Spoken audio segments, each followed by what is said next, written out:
Assalamualaikum warahmatullahi wabarakatuh. Selamat pagi sahabat serba-serbi pro dimanapun kalian berada. Jadi kali ini kita akan mengamati telur gurame usia 4 hari, itu penampakannya seperti apa. Jadi nanti terus kita ikuti terus perkembangan dari telur-telur gurame ini sampai usia 1 tahun ya. Nanti seperti apa. Jadi yang baru bergabung silahkan klik tombol di bawah.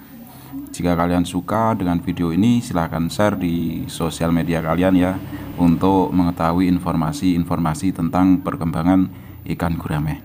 Jadi langsung saja ke video. Jadi ini penampakan telur gurame usia 4 hari. Jadi bisa dilihat teman-teman semua, itu sudah mulai terbentuk, matanya sudah mulai jelas, terus kemudian ekornya sudah mulai aktif bergerak. Terus juga bisa dilihat itu sudah mulai membentuk bagian ikan ya, bagian depannya. Mata sudah mulai tampak jelas. Terus kemudian juga diikuti dengan siripnya juga membantu untuk bergerak, itu juga sudah nampak jelas. Cuma di situ masih berupa bulatan-bulatan yang besar, karena itu memang digunakan untuk cadangan makanan sebelum pencernaan telur ini atau ikan ini berfungsi dengan sempurna. Jadi seperti itu teman-teman. Ini adalah penampakan telur gurame usia 4 hari. Jadi di usia 4 hari itu penampakannya seperti itu. Dan ini saya menggunakan air, suhu saya cek tadi 30 derajat. Jadi suhu yang paling optimal digunakan untuk pertumbuhan ikan gurame itu adalah suhu 30. Jadi setiap hari saya cek suhunya, itu suhunya 30 derajat. Jadi alhamdulillah pada suhu tersebut itu tingkat kehidupan telur gurame itu sangat tinggi. Jadi seperti itu gambarnya. Itu yang saya ingatkan kemarin itu tentang telur yang mati dan tidak dibuang. Itu bisa dilihat semua teman-teman, itu warnanya kuning berada di dasar pada bagian pojok kanan di video saya ini. Itu adalah telur ikan yang mati. Jadi penampakannya seperti itu. Dan ketika itu tidak dibuang, maka merespon telur-telur yang lain atau larva-larva yang lain untuk datang ke daerah tersebut. Terus kemudian jika datang ke daerah tersebut, biasanya air menjadi keruh. Itu mengakibatkan suhu lingkungan ikan ini itu tidak kondusif, sehingga mengakibatkan kematian. Jadi seperti itu. Nah, itu bisa dilihat teman-teman, itu ada salah satu larva ikan yang pertumbuhannya tidak sempurna. Itu jika nanti besar biasanya itu cacat. Jadi bisa dilihat itu pada bagian ekor itu ada yang melengkung. Itu kemungkinan terjadi ketika waktu pembelahan sel, mungkin ada faktor fisik yang mempengaruhi dia sehingga bentuknya tidak sempurna.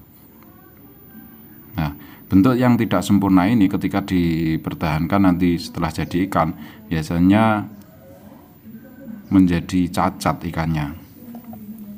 Jadi itu faktor yang menyebabkan kenapa ikan gurame itu ada yang cacat, ada yang ekornya tidak ada yang matanya enggak ada.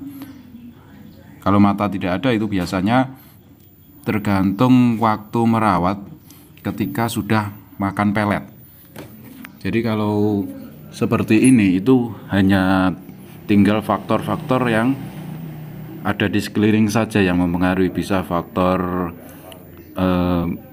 air yang tidak mendukung, terus kemudian suhu, terus kemudian juga pH air itu tidak mendukung. Itu bisa mempengaruhi pertumbuhan larva ikan gurame ini. Jadi bisa dilihat semua teman-teman, ini adalah usia 4 hari setelah dikeluarkan dari induknya. Bergerak aktif ya di situ. Ikannya, larva gurame ini sudah mulai bergerak aktif. Terus kemudian besok kita akan mengerjakan pengamati lagi usia kelima, itu apa saja perkembangan atau pertumbuhan di larva ikan gurame. Jadi ikuti terus info dari video-video kami untuk meneliti tentang perkembangan perikanan ikan gurame khususnya ya nanti. Jadi yang belum subscribe juga nyalakan juga lonceng notifikasinya. Kami akan update setiap harinya tentang pertumbuhan dan perkembangan ikan gurame. Jadi itu yang bisa saya amati di usia 4 hari ya. Jadi warnanya sudah mulai agak menghitam di bagian sampingnya, di bagian samping kanan dan samping kiri itu sudah mulai menghitam. Terus kemudian ekornya sudah mulai panjang dan juga diikuti dengan perkembangan mata yang mulai sudah menyerupai ikan, juga nanti mulutnya juga mulai sudah terbentuk. Jadi nanti ketika badannya sudah mengempis, maka mulut berfungsi dan pencernaan juga berfungsi sesuai dengan ikan. Jadi untuk memberi makan larva ikan gurame ini menunggu perutnya kempes dulu, karena sebelum kempes percuma diberi makan karena mulutnya dan pencernaannya belum berfungsi dengan maksimal. Jadi biasanya kalau saya masukkan ke kolam itu pada usia 10 hari itu saya sudah masukkan kolam. Jadi bentuknya nanti pada usia 10 hari nanti seperti apa saja bisa diikuti terus ya teman-teman. Oke, itu saja yang bisa saya sampaikan. Terima kasih. Wassalam.